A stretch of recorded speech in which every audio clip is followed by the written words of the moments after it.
이 시간에 잠자는 자여 깨어라 라는 그런 말씀으로 마지막을 마무리를 했습니다. 그런데 오늘 15절에서는 그 14절에 연결되는 말씀입니다. 잠자는 자들이 깨어서 비추셔야 돼요. 빛을 비춰야 되고 그리스도의 빛이 우리에게 비친 것처럼 우리도 비춰야 되는데 거기와 연관돼서 이제 15절의 말씀이 주어지는 거죠. 15절 말씀을 같이 한번 읽어볼까요? 15절 시작. 그런즉 너희가 어떻게 행할지를 자세히 주의하여 지혜 없는 자같이 하지 말고 오직 지혜 있는 자같이 하여. 아멘. 여기 보니까 어떻게 행할지를 자세히 주의하라 이렇게 말씀합니다. 어떻게 행할지를 자세히 주의하라의 원문의 의미가 뭐냐면 조심스럽게 살펴보라 이런 뜻. 그러니까 내가 앞으로 어떻게 살아가야 될지, 어떤 삶의 모습으로 살아야 될지를 주의 깊게 조심스럽게 살펴보고 고민하고 생각하며 살아가야 된다는 거예요. 우리 예수 믿는 사람은요, 그냥 눈에 보이는 대로, 내 마음에 땡기는 대로, 그때그때를 그냥 그렇게 살아가서는 안 되는 거예요. 고민하고 생각하며 살아가야 되는 거예요. 이게 사실은 피곤한 일이기도 하고, 쉬운 일이 아닙니다. 그럼에도 불구하고, 성경은 우리에게 그렇게 살아가라라고 요구를 하고 있습니다. 제가 몇 년 전에 많은 사람들이 창세기에서 하나님께서 인간에게 던진 세 가지 중요한 질문을 소개한 거죠. 많은 사람들이 꼽는 세 가지 질문을 소개해 드린 적이 있어요. 그게 뭐냐면 첫 번째가 범죄한 아담을 찾아오신 하나님께서 아담아 내가 지금 어디 있느냐 말씀하셨어요. 두 번째가 뭐냐면 동생 아벨을 죽인 가인을 찾아오셨어요. 가인아, 내 동생 아벨이 어디 있느냐 하고 물으셨어요. 마지막으로 주인의 집을 도망가고 있는 하갈을 찾아오셔서 하갈아, 내가 어디에서 왔으니 어디로 가고 있느냐 이렇게 물으셨어요. 사실 굉장히 한편에서는 철학적인 질문이기도 해요. 그런데 우리는 살아가면서 내 자신을 향하여서도 그런 질문을 던져봐요. 내가 지금 어디에 있나? 내가 서 있는 자리는 어떤 자리인가? 이 질문을 해봐요. 내 가족과 내 이웃과 내 형제들은 지금 어디에 있나? 나와 얼마나 멀리 떨어져 있나? 나와의 관계는 어떤가? 돌아봐야 된다는 거예요. 그리고 나는 지금까지 나의 삶을 어떻게 살아왔으며 앞으로 나의 삶은 어디를 향해서 가고 있는가? 내 자신에게 질문을 해봐야 돼요. 이게 사실은 쉽지 않고 어찌 보면 괴로운 질문이기도 해요. 그냥 그렇게 하면서 내가 어떻게 살아가고 어떻게 행하는지 주의 깊게 살펴보는 삶, 그게 빛에 속한 자의 삶의 모습이랍니다. 사랑하는 성도 여러분, 그때그때를 살아가는 것이 아니라 나의 삶을 주의 깊게 조심스럽게 살펴보며 살아갈 수 있는 우리 모두가 되시길 주님의 이름으로 축원합니다. 전도서 2장 10절에서 11절 말씀 보니까 자기에게 주어진 모든 환경을 아낌없이 누리며 살았던 사람의 고백이 솔로몬. 세상의 부와 권세와 그다음 명예와 모든 것을 다 소유했고 그것으로 자신의 모든 것을 위해서 아낌없이 그렇게 소모했던 사람. 그가 전도서 2장 10절에서 뭐라고 고백하냐면 무엇이든지 내 눈이 원하는 것을 내가 금하지 아니하다. 보고 싶은 거 다 보고 살았어요. 그리고 무엇이든지 내 마음에 즐거워하는 것을 내가 막지 않아요. 마음에 땡기고 하고 싶은 거 다 하고 살았어요. 이는 나의 모든 수고를 내 마음이 기뻐하였습니다. 이것이 나의 모든 수고로 말미암아 얻은 몫이로다. 내가 수고하고 노력해서 얻는 결과니까 내가 원없이 누리고 살겠다. 이렇게 살아갔다는 거예요. 그런데 11절 말씀에 보니까 그 후에 내가 생각해 본즉 내 손으로 한 모든 일과 내가 수고한 모든 것이 다 헛되어 바람을 잡는 것이며 해 아래서 무익한 것이다. 내가 내 순간의 쾌락과 내 만족을 찾아서 살아가는 삶은 나중에 인생의 말년에 돌아보니까 내가 어디에 서 있고 내가 무엇을 위해서 살아왔으며 앞으로 내가 어떻게 살아갈 것인가를 생각해 보니까 그게 의미가 없고 무익한 것이다. 사랑하는 성도 여러분, 우리의 남은 삶은 하나님 앞에서 더 의미 있고 살아있는 유익한 삶이 될 수 있기를 다시 한번 주님의 이름으로 축원합니다. 자, 그러면 조금 더 구체적으로 그렇게 의미 있게 살아가는 삶이라는 것이 어떤 삶인가? 오늘 본문에서는 세 가지 하지 말고 하라라는 그런 문장으로 구성된 세 가지가 언급되는 것을 보게 돼요. 15절 말씀 하반절에 보니까 지혜 없는 자 같이 하지 말고 오직 지혜 있는 자 같이 하라라는 말씀입니다. 무엇처럼 하지 말라고요? 지혜 없는 자 같이. 어떻게 하라고요? 지혜 있는 자 같이. 여기서 지혜 없는 자라는 것은 다른 게 아니에요. 그 마음에 하나님을 아는 빛이 비추지 않는 자. 우리가 지난번에 살펴본 말씀대로 따지면 어둠에 속한 자처럼 하지 말라는 거예요. 왜요? 우리는 빛에 속한 자죠. 하나님의 영광의 빛이, 예수 그리스도의 빛이 내 마음에 비추인 사람들이잖아요. 그런데 우리가 어둠에 속한 자처럼 그렇게 살아가서는 되겠느냐는 거예요. 제발 우리 세상 살아가면서 예수 믿는 사람은 예수 믿는 자답게 살자는 거예요. 여러분 가정 안에서도 아버지가 아버지답지 못하고 어머니가 어머니답지 못하면 누가 상처받아요? 자녀들이 크게 상처받아요. 여러분 마음대로 자녀들이 자녀답지 못하면 부모가 크게 상처받잖아요. 우리가 예수 믿는 사람으로서 예수 믿는 사람답지 못하면 하나님의 이름의 회방을 받는다는 것을 기억하시기 바랍니다.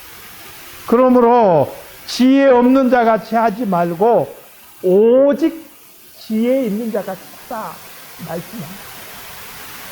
그리고 이어지는 16절 말씀에서 세월을 아끼라 때가 악하니라 이렇게 말씀합니다. 이 세월을 아끼라 이 말은 원래 원문에 보면 세월이 귀해라는 말이에요. 아낀다라는 말이 돈을 주고 산다라는 말. 그러니까 한마디로 말하면 세월을 아낀다는 말은 기회를 사라 이런 뜻이에요. 그럼 왜 그렇게 기회를 사야 되느냐? 때가 악하기 때문에. 이 세상이 악하기 때문에. 근데 여러분, 이 세상은 언제 악합니까? 이 세상은 언제 악해요? 지금이 악한가요? 과거가 악한가요? 미래가 악한가요? 지금이 악해요. 세상은 항상 악했어요. 하나님을 믿고 따르는 사람보다 그렇지 않은 사람이 이 세상은 훨씬 많고요. 그리고 세상의 권력을 잡은 사람들이 하나님을 따르지 않는 사람들이 훨씬 많아요. 그래서 세상은 과거에도 악했고 지금도 악하고 앞으로 미래에도 악할 거예요. 그렇기 때문에 그 안에 살아가는 지혜 있는 자, 하나님의 빛을 가지고 있는 사람들은요, 할 수 있는 모든 상황 속에서 기회를 사야 돼요. 어떤 기회를요? 빛을 비출 수 있는 기회. 그게 바로 악을 대적하는 방법이에요. 우리는 모든 방법을 통해서 악한 것을 대적하고 하나님의 영광을 비출 수 있는 그런 기회를 찾아요. 그래서 나에게 어려운 일이 다가온다 할지라도 그것을 어떻게 바꿔야 돼요? 하나님의 영광의 빛을 비출 수 있는 기회로 내가 만들어 가야 돼.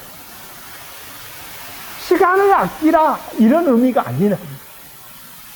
사랑하는 성도 여러분, 세상이 악한데 그 악한 세상 속에 살아가는 우리가 어떻게든 하나님의 영광의 빛을 비출 수 있는 그런 성도로 살아갈 수 있기를 힘써 노력하십시오. 주님의 이름으로 축원합니다. 두 번째는 17절 말씀, 17절 말씀 같이 한번 읽겠습니다. 시작. 그러므로 어리석은 자가 되지 말고 오직 주의 뜻이 무엇인가 이해하라. 어리석은 자가 되지 말라. 그리고 어떤 자가 되라? 주의 뜻이 무엇인지 분별하는 자가 되라. 여기서 어리석은 자라는 것은요, 바로 앞에서 이야기한 지혜 없는 자보다 더 센 말이에요. 그러니까 지혜 없는 것, 지혜 없다는 게 어떤 의미라 그랬어요?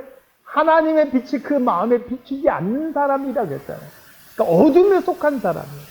그런데 거기에 더해서 어리석다는 것은 어둠에 속해 있으면서도 도덕적으로도 우둔한 사람을 말하는 거예요.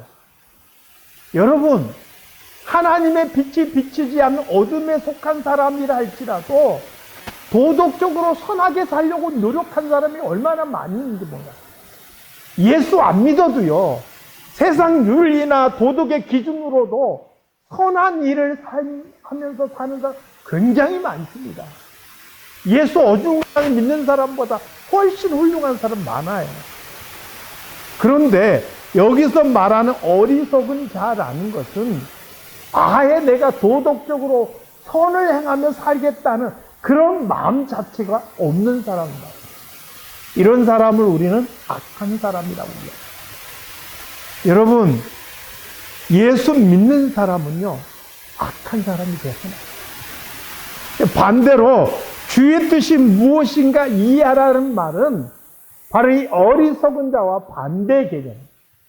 그러니까 우리는 이 땅을 살아가면서 선에도 우둔한 자가 되어서는 안 돼요. 도덕적인 부분에서 우둔한 자가 되지 않고 예민한 사람이 돼야 돼요. 이것을 하는 것이 내가 옳은가 옳지 않은가를 분별하고 거기에서 바로 선한 길을 택해서 갈 수 있는 그런 삶의 모습, 이게 하나님의 뜻인 거예요. 예수 믿으면 믿을수록 그 사람의 살아가는 삶의 모습은 더 선하고 아름다워요. 예수 평생을 믿었음에도 불구하고 그의 삶의 모습이 변하지 않고 그의 말이 변하지 않고 주변 사람과 여전히 관계가 회복되지 않으면 이건 문제가 있는 거예요. 사랑하는 성도 여러분, 어리석은 자의 삶을 살아가지 않기를 주님의 이름으로 축원합니다.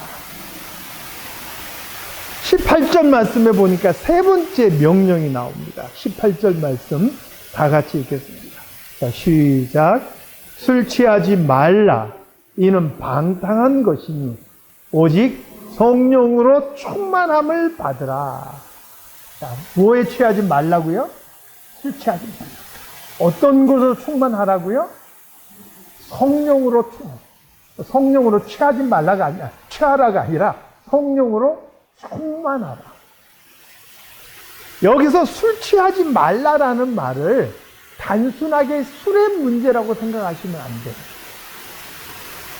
술 취하지 말라라는 말은 이 세상적인 것의 가장 대표적인 거라고 생각해요. 그러니까 좀 크게 말하면 세상에 취하지 말라.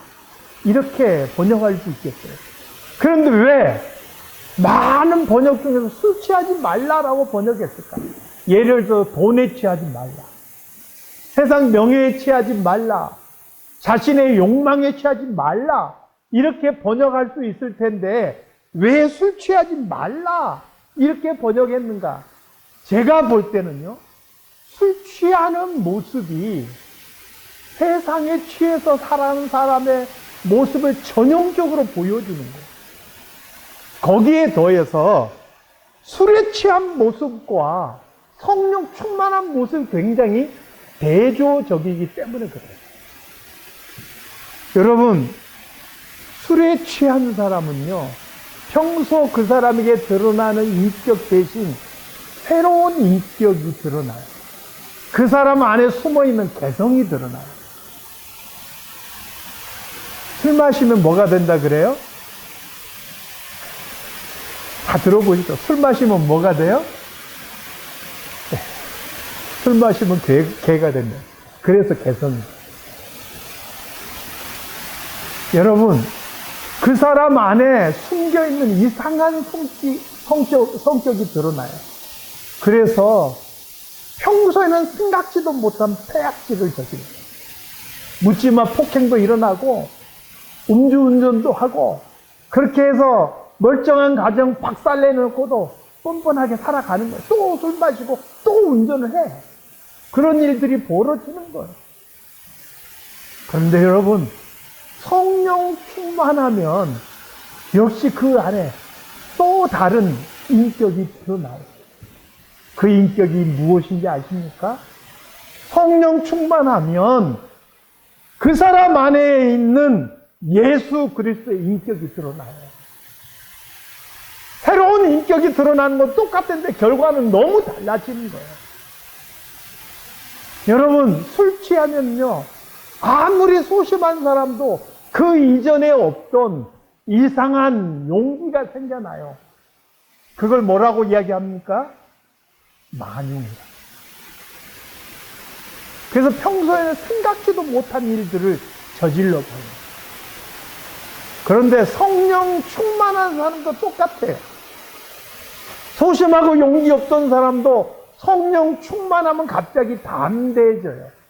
그래서 예수님의 제자들이 공회에 잡혀서도 예수는 그리스도라 담대히 전할 수 있는 용기가 생겨난 거예요.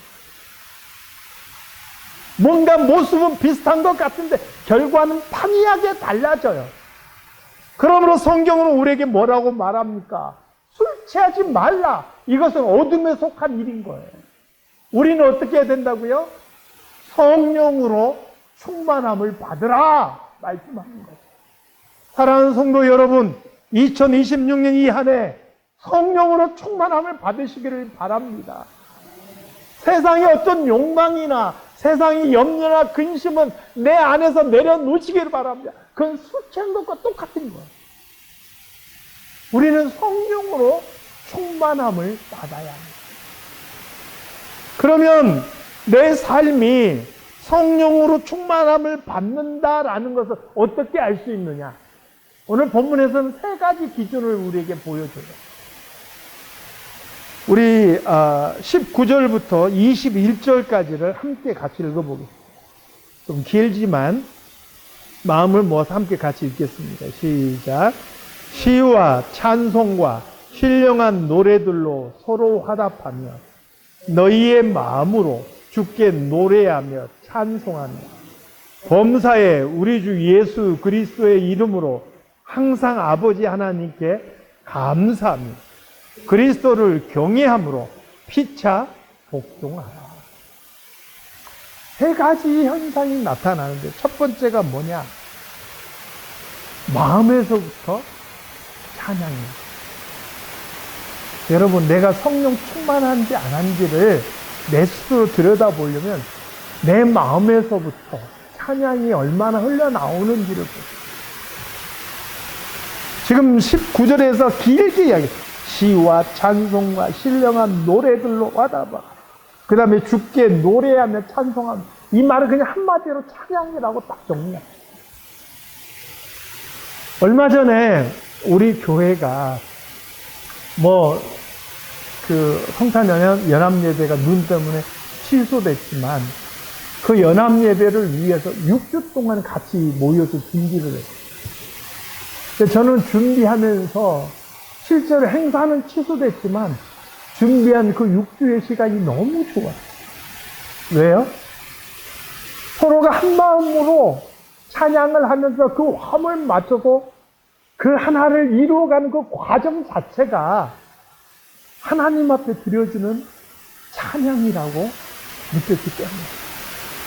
그러니까 그 안에서 굉장한 만족감이 있었어요. 나 혼자만 찬양하는 것이 아니라 그 찬양이 서로 화답을 하는 거예요. 마음으로 서로 하나가 통하는 거예요. 이 얼마나 기쁘고 아름답습니까? 사랑하는 성도 여러분, 이 2026년 이 한 해 우리 마음에 하나님을 향한 찬양이 끝없이 솟아날 수 있도록 주님의 이름으로 축원합니다. 두 번째로 20절 말씀에 언급하고 있는 대로 감사가 있습니다. 감사가 없는 곳에는 원망과 불평이 자리. 그러니까 찬양과 또 감사가 내 입에서 내 마음에서 얼마나 솟아나는지, 이걸 보면 내가 얼마나 성령 충만한지를 알 수가 있는 거예요. 저는 죄송합니다. 이걸 언급을 해서 좀 죄송하긴 한데, 주중에 제가 신방할 때 굉장히 마음이 무거운 시간이 있어요. 왜냐하면 너무나 힘든 모습을 보고 굉장히 마음이 무거워요. 그런데 우리 권사님께서 그래도 이것을 나에게 감당하라고 맡겨주신 게 감사해 하면서 눈물을 뚝뚝뚝뚝 떨구는데, 저는 그 생각을 했어요. 너무 힘들어서, 너무 고통스러워서 내 마음이 버거울지라도, 그래도 그 속에서 내가 내 입을 열어서 하나님을 원망하기보다 그것을 감사로 돌려드릴 수 있다는 게 이게 은혜예요. 여러분, 남들 원망할 때 같이 원망하고, 남들 고통스러워 좌절할 때 같이 좌절하는 게 그리스도의 모습은 아닌 거예요. 힘들고 어려운 것은 똑같지만 그 속에서도 하나님의 뜻을 살피고 하나님의 뜻을 내가 분별하고 하나님을 찬양할 수 있고 감사할 수 있는 게 그리스도인의 모습인 거예요. 마지막 21절에서 뭐라고 이야기합니까? 그리스도를 경외함으로 피차 복종. 여기서 피차 복종은 누구와 누구 사이에 이루어지는 거예요? 우리 사이에 이루어져요. 누가 누구를 다스리고 누가 누구를 지배하는 관계가 아니고, 누가 높고 누가 낮은 관계가 아니고, 세상의 어떤 그 지위에 따라서 좌우되는 게 아니에요. 그냥 그리스도 안에서, 예수 그리스도 안에서 우리가 서로에게 복종하는 거예요. 서로를 섬기는 거예요. 그게 성령 충만할 때 나타나는 모습이에요. 내가 장로이기 때문에, 내가 권사이기 때문에, 내가 목사이기 때문에 나는 대접받아야 된다가 아니라는 거예요. 너희들은 내 말을 따라야 된다가 아니라는 거예요. 오히려 성령 충만한 자는 그런 직분을 맡을수록 더 섬기고 복종한다는 거예요. 사랑하는 성도 여러분, 오늘 우리 안에는 이런 성령 충만의 모습이 있을 수 있기를 주님의 이름으로 축원합니다. 우리가 살아갈 이 2026년에는 기쁜 일, 좋은 일, 감사한 일이 참 많았으면 좋겠습니다. 정말 우리 성도들의 삶이 평안하고 또 형통했으면 좋겠습니다. 저는 목회를 하면서 우리 성도들이 좋은 일 생길 때 그게 진짜 기쁘죠. 행복해. 벌써 오래된 일인데 우리 교인 중에 어떤 분, 우리 장로님이 집 사가지고 막 이사를 하는데 너무 기뻐서 제가 같이 가서 막 이삿짐 날라주면서 힘든 줄 옵니다. 잘 되면 기뻐요. 그런데 우리가 살아가다 보면 기쁜 일만 생기지는 않더라고요. 힘들고 어려운 일도 생기고 아픈 사람도 생기고 그래요. 그럼에도 불구하고 우리는 어떻게 해야 된다고요? 성령 충만한 사람들은 그 속에서도 찬양하고 그 속에서도 감사하고 그 속에서도 서로 복종하고 섬기고 우리 사랑 장로교의 모습이 그러한 모습이 될 수 있기를 주님의 이름으로 축원합니다. 기도하겠습니다. 하나님 아버지, 우리 사랑하는 성도들 세상에 취하지 않고 성령으로 충만함을 받아서 마음으로부터 찬양과 감사가 나 그리스도 안에서 서로를 섬기는 이 한 해가 되게 하여 주시옵소서. 기쁘고 또 복 있는 일에 감사가 있게 하시고 때로 힘들고 어려운 일 속에서도 하나님께 영광을 돌리는 우리 성도들이 다 되게 하여 주시옵소서. 예수님의 이름으로 기도드리옵나이다. 아멘.